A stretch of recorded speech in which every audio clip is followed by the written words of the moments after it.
Alright, you guys, welcome back to the Sex and the City series, and we just got done reading Chapter 6. So far, we've introduced the character Samantha Jones, okay, and of course Charlotte has also been introduced so far, so those two characters so far have been introduced, and Miranda is still yet to be seen. Also, in Chapter 6, we learned that Carrie just met up with Mr. Big. Now, when I was reading that, it seemed as if she already had met Mr. Big, but I don't think they mentioned that in any of the other former chapters. So they were saying that she ran into him again, but I guess this is when they finally start talking. So far they met each other.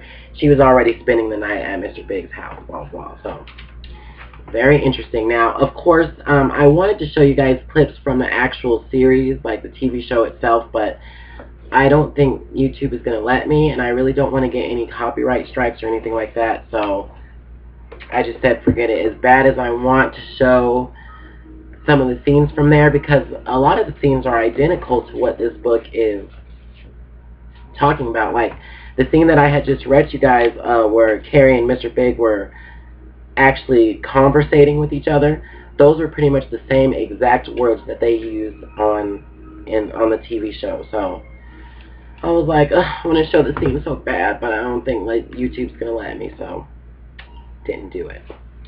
Alright, so let's go ahead and move on to you guys. This is Chapter 7, the International Crazy Girls. If you're lucky or unlucky, depending on how you look at it, guys, if I read funny or whatever, I'm sorry. I'm still just trying to wake up, so yeah. You might one day run into a certain type of woman in New York. Like a constantly migrating, brightly colored bird, she's always on the go. And not in the mundane, facts-filled way. This woman travels from one international hotspot to another. And when she gets tired of party season in London, when she's had enough of skiing in Aspen or Gstaad, when she's sick of all-night parties in South America, she might come back to Rose. Temporarily, mind you, in New York. On a rainy afternoon in January, a woman we'll call Amilita Amalfi arrived at Kennedy International Airport from London. She was wearing the fake fur Gucci coat, black leather pants custom made at New York Leather. They're the last pair they made in this leather. I had to fight with L. Macpherson over them, she said. And sunglasses. She had 10T Anthony bags. She looked like a movie star. The only thing missing was a limo, but she took care of that by prevailing upon a wealthy-looking businessman to help her with her bags. He couldn't resist, as virtually no man are able to resist Amilita. And before he knew what had hit him, he, Amelia, and the 10T Anthony bags were crawling towards the city in his company-paid-for limousine, and he was offering to take her to dinner that night. "I'd love to, darling," she said in that breathless, slightly accented voice that hints at Swiss finishing schools and palace balls. "But I'm terribly tired. I've recently just come to New York for a rest. You see, we could have tea tomorrow night, though, at the Four Seasons, and then maybe a little shopping afterwards. There are a few good things I have to pick up at Gucci." The businessman agreed. He dropped her off in front of an apartment building at Beekman Place, took her number, and promised to call her. Upstairs in the apartment, Amilita put in a phone call to Gucci. Affecting an upper-crust English accent, she said, "This is Lady Caroline Beavers. You have a coat on hold for me. I've just arrived in town, and I'll be picking it up tomorrow." "Very good, Lady Beavers," the salesperson said. Amilita hung up the phone and laughed. The next day, Carrie was on the phone with an old friend, Robert. "Amilita's back," she said. "I'm having lunch with her." "Amilita," Robert said. "Is she still alive? Still beautiful?" "She's dangerous. But if you're a guy and you sleep with her, it's like becoming a member of a special club. You know, she was with Jake and Copat Duncan. All those rock stars, billionaires, it's a bonding thing. You know, the guy thinks me and Jake." Men, Carrie said, are ridiculous. Robert wasn't listening. There aren't very many girls like Amilita, he said. Gabriella was one of them. Marit, too. And Sandra. Amilita is so beautiful, you know, and really funny and very bold. I mean, she's incredible. You'll run into one of these girls in Paris, and they'll be wearing a see-through dress, and it will drive you nuts. You see their pictures in W and places like that. And their allure keeps growing at you. Their sexual power is like this amazing, dazzling force that can change your life. You think, if you can touch it, which you can't, which Carrie hung up on him. At 2 o'clock that afternoon, Carrie was sitting at the bar, and Harry Cipriani waiting for Amelia to arrive. As usual, she was half an hour late. At the bar, a businessman, his female associate, and their client were talking about sex. I think men are turned off by women who have sex with them on the first night, the woman said. She was dressed in a prissy navy blue suit. You gotta wait at least 3 dates if you want the man to take you seriously. That depends on the woman, said the client. He was late 30s, looked German, but spoke with a Spanish accent, an Argentinian. I don't get it, said the woman. The Argentinian looked at her. You middle-class American women who always want to hook a man. You're the ones who must play by the rules. You can't afford to make a mistake. But there's a certain type of woman, very beautiful and from a certain class, who can do whatever she wants.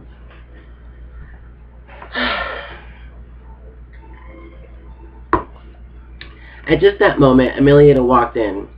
There was quite a stir at the door of the maitre d' embraced her. Look at you, she said. So slim. Are you still running 5 miles a day? And her coat and her practice were whisked away. She was wearing a tweedy Jill Sanders suit. The skirt alone cost over $1,000, and a green cashmere shell. Is it hot in here? She said, fanning herself with her gloves. She removed her jacket. The entire restaurant gaped. Sweet pea, she said, spotting Carrie at the bar. Your table is ready, said the maitre d'. I have so many things to tell you, Amelia said. I have just barely escaped my life. Sometime in April, Amelia had gone to London and attended a wedding, where she met Lord Skankypoo, not his real name, but a real lord, darling, she said. Related to the royal family and with the castle and foxhounds, he said he fell in love with me instantly. The idiot. The moment he saw me in the church. Darling, I adore you, he said, coming up to me at the reception, but I especially adore your hat. That should have been a dead giveaway, but I wasn't thinking clearly at the time. I was staying with Kathleen Johnson Bates in London, and she was driving me crazy. She kept complaining about my stuff all over her fucking flat. Well, she's a Virgo, so what can you expect? Anyway, all I could think about was finding another place to stay, and I knew Catherine had a crush on Lord Skank. She used to knit him scarves out of the horrendous worsted wool, and he wouldn't give her the time of day. So naturally, I couldn't resist. Plus, I needed a place to stay. That night after the wedding, Amelia basically moved into the Eaton Square house. And for the first 2 weeks, everything was great. I was doing my geisha routine, Amelia said. Back rubs, bringing him tea, reading the newspapers first so I could point out what was interesting. He took her shopping. They entertained, throwing a shooting party at the castle. Amelia helped him with the guest list, got all the right people, charmed the servants, and he was impressed. Then when they got back to London, the trouble began. You know, I've got all my lingerie that I've been collecting over the years, Amelia asked. Carrie nodded. She knew all about Amelia's vast collection of designer clothing, which she'd been acquiring over the past 15 years. Knew it well, in fact, because she had to help Amelia to wrap it up in a special tissue to be put in storage, a job that had taken 3 days. Well, one evening he comes in when I was dressing, she said. Darling, he says, I've always wondered what it would be like to wear one of those merry widows. Mind if I give it a try? Then I'll know what it feels like to be you. Fine, but the next day he wants to spank him, or he wants me to spank him, with the rolled up newspaper. Darling, don't you think you'd get more out of life if you read this instead? I asked. No, I want a good thrashing, he said, so I complied. Another mistake. I got to the point where he would wake up in the morning, put on my clothes, and then he wouldn't leave the house. This went on for days, and then he insisted on wearing my Chanel jewelry. How did he look in it? Carrie asked. Pots, Mom, Amilita said. He was one of those beautiful English types. You know, you can never really tell if they're gay or straight, but the whole thing just got so pathetic. He was crawling around on his hands and knees, exposing his bum. And to think that before I was considering marrying him. Anyway, I told him I was leaving. He wouldn't let me. He locked me in the bedroom and I had to escape out the window. And I was stupidly wearing Manano blank-neck spike heels instead of the more sensible Gucci ones because I let him fondle my shoes and the Manolos were the only ones he didn't like. He said they were last year. Then he wouldn't let me back in the house. He said he was holding my clothes ransom because of some stupid itsy-bitsy phone bill I racked up. 2,000 pounds, I said. Darling, what am I supposed to do? I have to call my daughter and my mother. But I had my trump card. I took his cellular phone. I called him from the street. Darling, I said, I'm going to meet Catherine for tea. When I get back, I expect to see all my suitcases neatly packed on the front stoop. Then I'm going to go through them.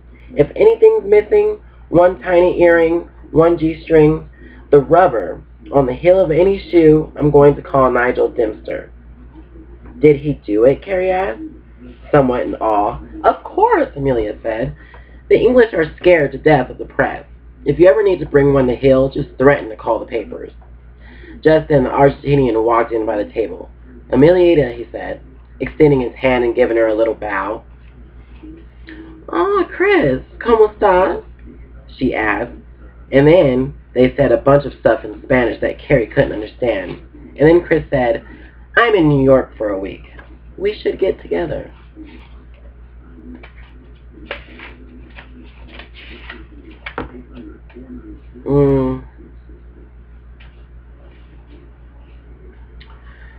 I think I'm going to read one more page and then I'll have to do another video because this chapter is a little longer. Of course, darling, Amelia said, looking up at him. She had this way of crinkling her eyes when she smiled that basically meant bug off. Ugh, rich Argentinian, she said. I stayed on his ranch once. We rode polo ponies all over the Campbells. His wife was pregnant, and he was so cute I fucked him when she found out. And she had the nerve to be upset. He was a lousy lay. She should have been happy to have someone take him off her hands. Miss Amilfi? The waiter asked. Phone call for you. Righty, she said triumphantly, returning to the table after a few minutes. Riley was the lead guitarist in a famous rock band. He wants me to go on tour with him. Brazil, Singapore. I told him I'd have to think about it. These guys are so used to women falling at their feet, you have to be a bit reserved. It sets you apart. Suddenly there was again a flurry of activity at the door. Carrie looked up and quickly ducked her head, pretending to examine her fingernails. Don't look now, she said, but Ray's here. Ray? Oh, I know Ray, Amelia said, her eyes narrowed. Ray wasn't a man, but a woman who could be classified, loosely anyway, as being in the same category as Amilita. She was also an international beauty, irresistible to men, but a nutcase. A late 70s model, she had moved to L.A., ostensibly to pursue an acting career. She hadn't landed any roles, but she had reeled in several well-known actors. And like Amelia, she had a love child, rumored to be the offspring of a superstar. Ray scanned the restaurant. She was famous for her eyes, among other things, which were huge, round, the irises of such a light blue that they appeared almost white. They stopped on Amilita. She waved, walked over. What are you doing here? She asked, seemingly delighted, even though the two were rumored to be sworn enemies in L.A. I just got in, Amilita said, from London. Did you go to that wedding? Lady Patrice? Amilita asked. Yes, wonderful, all the title to European. Dern, Ray said. She had a slight southern accent, which was probably put on since she was from Iowa. I should have gone, but then I got involved with the Snake, she said, naming an actor well known for action films. He was in his late 60s, but still making them. And, you know, I couldn't get away.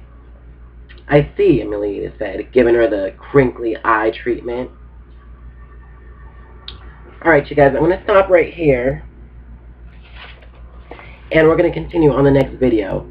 So it is getting pretty interesting. This chapter is basically seemingly focused on Amilita and what she's all about. So it's very interesting. Alright, stay tuned, you guys. We're going to continue this on the next video.